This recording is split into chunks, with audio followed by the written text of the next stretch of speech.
अस्सलामुअलैकुम। सभी आज़मीन हज को कुछ टिप्स देना हम शुरू करते हैं जो आपको हज के दौरान बहुत काम आएंगे। और हज के सफ़र से पहले जो आपका जहन पूरी तरह तैयार हो रहा है हज करने के लिए, और ये वक्त आपके लिए बहुत सुनहरी वक्त है। इस वक्त का आप बहुत अच्छा इस्तेमाल कर सकते हैं। इस टाइम को आप अपने उस मुक़द्दस सफ़र के लिए बना सकते हैं। वो कैसे?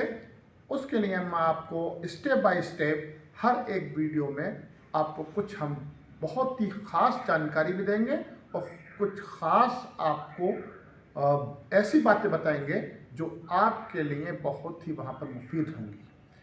देखिए, ये हज का सफ़र एक लंबा सफ़र होता है।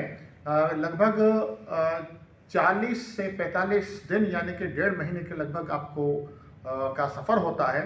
और इस सफ़र में आप घर से बहुत दूर होते हैं, और घर से दूर होने के बाद आप एक बहुत अहम रुकन यानी कि हज जैसे मुक़द्दस फ़राइज़ को अंजाम देने के लिए जा रहे होते हैं। तो आपको एक एक बात का और एक एक पल का, एक एक मिनट का सही इस्तेमाल करना आना चाहिए, क्योंकि अलग मुल्क होता है, अलग आब हवा होती है और अलग तरह की वहाँ ज़ुबान होती है।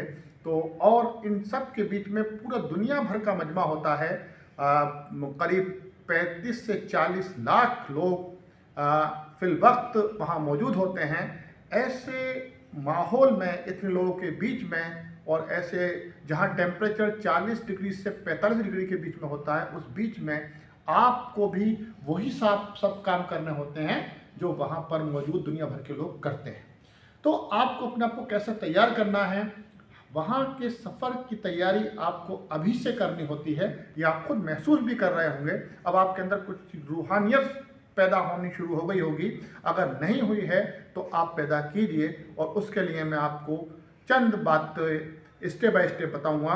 पहला ये, आप अपना जहन और अपना कल्ब, जहनी और आप अपने कल्ब यानी कि दिल से ये आप तैयार कीजिए कि मैं एक बहुत ही मुक़द्दस जगह जा रहा हूँ, उस जगह जा रहा हूँ जहाँ पर इस्लाम की शुरुआत हुई, जहाँ पर हुज़ूर सल्लल्लाहु अलैहि वसल्लम ने बहुत कुर्बानियाँ दी, और आपकी मक्के और मदीने की जो ज़िंदगी थी वो कौम और मिल्लत के लिए इतनी ख़ास थी। और उनकी और सहाबा इकराम के जो उनकी ज़रिए किए गए कारनामे और उनके ज़रिए दी हुई कुर्बानियाँ हमें याद रखनी चाहिए। तो पहले हमें उस तारीख़ को ज़रूर पढ़ना चाहिए जो वहाँ पर गुज़री है। इसके लिए आप हदीस भी पढ़ सकते हैं, कुरान मजीद का तर्जुमा भी पढ़ सकते हैं, तफसीर भी पढ़ सकते हैं, और वहाँ के मुकामात के बारे में भी जानकारी ले सकते हैं। हमारी कोशिश रहेगी कि आपको ख़ास मुकामात के बारे में जानकारी दें, उसमें भी हम काम करेंगे। और उससे पहले मैं आपको कुछ आज उसकी शुरुआत करता हूँ।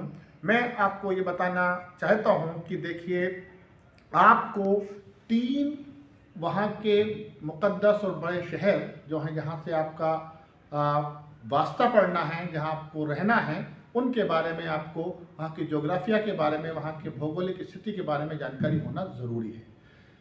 आप मदीना एयरपोर्ट पर उतरते हैं या जद्दा एयरपोर्ट पर, इन दोनों एयरपोर्ट पे आपका जाना होगा।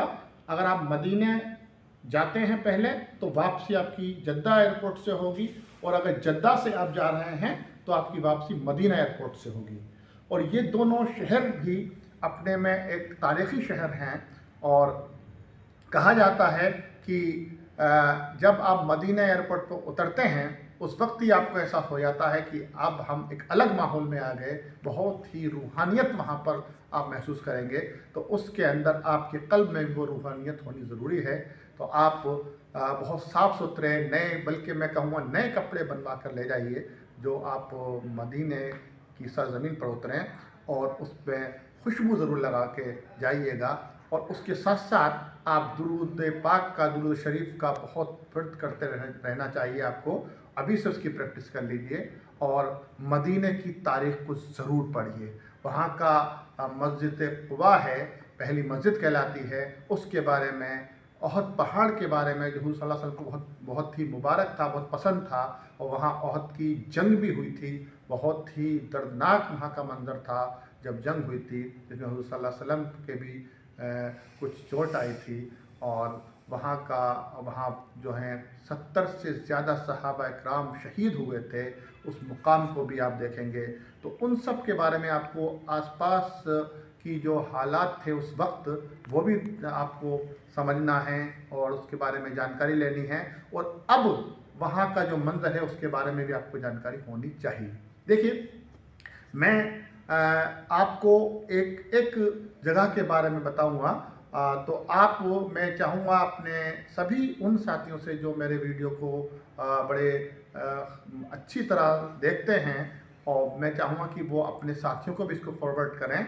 और आगे आने वाली मेरी एक एक वीडियो को आप बहुत ही अच्छी तरह देखिएगा, कि मैं उसके लिए मेहनत कर रहा हूँ, मैं जुटा रहा हूँ, ताकि आप का वक्त कीमती वक्त है, तो आप कम वक्त में ज़्यादा से ज़्यादा और अच्छी से अच्छी जानकारी हासिल कर सकें। तो अल्लाह से भी दुआ करता हूँ, आप भी दुआ कीजिए कि मुझे अल्लाह ताला इसमें कामयाबी अता फरमाए, और आप लोग भी उसको बड़ी जुस्तजू के साथ और बड़ी संजीदगी के साथ सुने, देखें और स्किप नहीं करें, बल्कि पूरी वीडियो को मेरा देखें, ताकि मुझे भी लगे कि आप लोग कुछ ना कुछ देख रहे हैं। और इसका मुझे फीडबैक भी मिलना चाहिए, और फीडबैक के लिए एक तो आपका लाइक का बटन होता है, उसको भी से पता चल जाता है, लेकिन उससे ज़्यादा ज़रूरी है आपके कमेंट्स। आपके कमेंट्स कुछ कम मुझे मिल रहे हैं, तो मुझे कमेंट्स में बताते रहिए कि क्या क्या और इसमें मैं जोड़ूं, या क्या क्या चीज़ अच्छी है जिनको बनाए रखूं, और क्या क्या चीज़ें की और आपको ज़रूरत है जानकारी की। वैसे हमारी कोशिश रहेगी कि आपको छोटी से बड़ी हर जानकारी दें। तो आप से मैं पूरी उम्मीद करता हूं कि उसी दयानतदारी के साथ जैसे मैं आपको आप तक पहुंचाऊंगा, उसी ईमानदारी के साथ आप भी संजीदगी के साथ मेरी हर वीडियो को देखेंगे, और जो भी आपको जहां कहीं कुछ लगेगा उसमें क्या और सुधार किया जाए वो भी बताते रहेंगे। तो साथियों, सभी आज़मीन हज से मेरा ये दरख्वास्त है कि आप लगातार हमसे जुड़े रहिए। और अब अगली जो वीडियो मेरी जल्दी आने वाली है, उसमें मैं आपको बहुत ही अच्छी और ज़रूरी और बुनियादी बातें बताने जा रहा हूँ। तब के तक के लिए मैं आपसे इजाज़त चाहता हूँ। मैं जुल्फ़कार आपका खादिम, अलीगढ़ से। शुक्रिया।